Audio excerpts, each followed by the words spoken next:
Pred 7 leti sva začela razmišljati o svoji ideji. Dejstvo je bilo, da je bila kriza v avtomobilski industriji in elektroindustriji, pomeni v industriji, v kateri sem bila zaposlena. In v tistem času sem pač avtomatsko razmišljala, kaj bi še lahko naši proizvodni plastike takrat delali.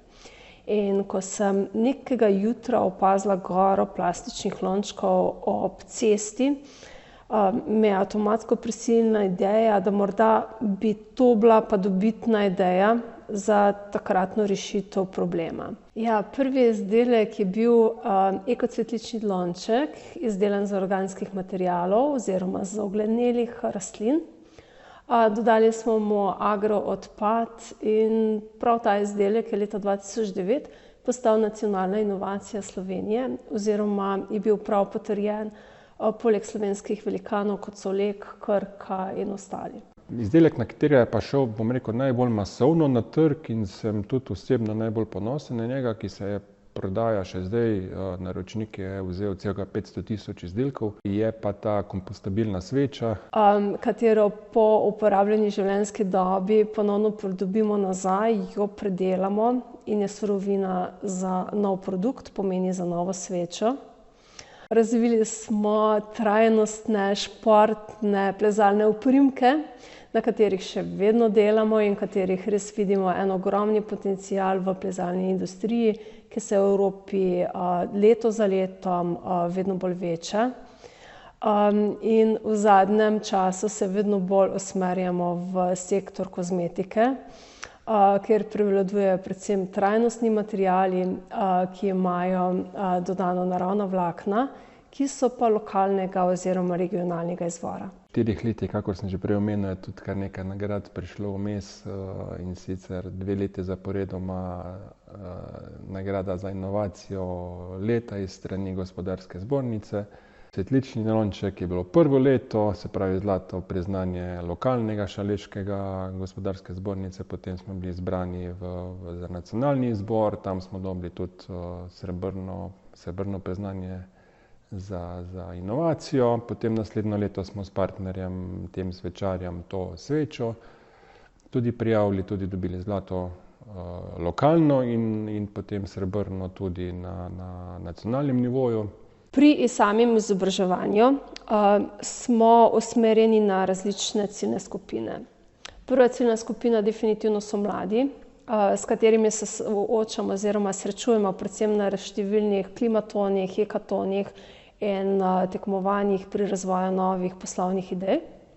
Naslednja ciljna skupina so srednješolski, osnovnošolski učitelji, katerim predajamo znanje o samih sistemskih inovacijah oziroma o implementaciji teh inovacij v sam model oziroma v življenje, v katerem živimo.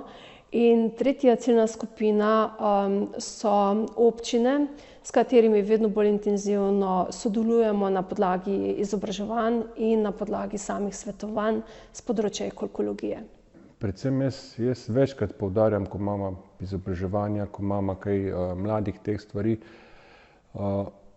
Internet danes je zelo odprt oziroma imamo svet na dlani, rečemo temu tako, in je zelo lahko iti na internet, pogledati si, prebrati stvari. V končni fazi tudi imamo v Sloveniji kar nekaj podjetij.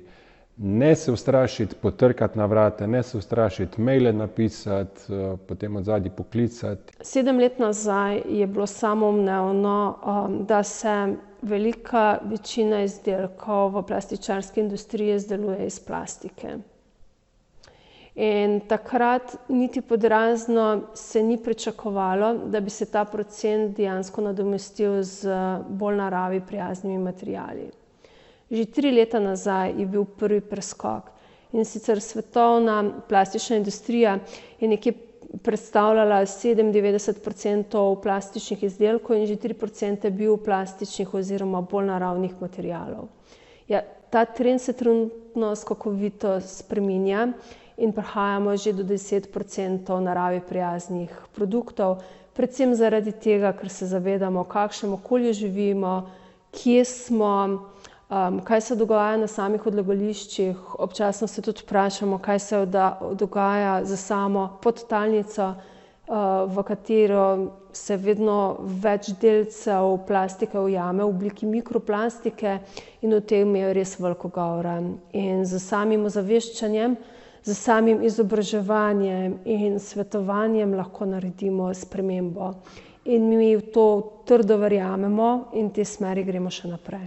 Podjetja, ki se ukvarjajo z brizganjem plastike, so, rečemo temu, tako spregledala in so videla, da treba nekaj novih izdelkov, novih materialov uvesti, izdelke z več dodanimi vrednostmi in ja, tu nastopimo mi, ki lahko vse to suportiramo.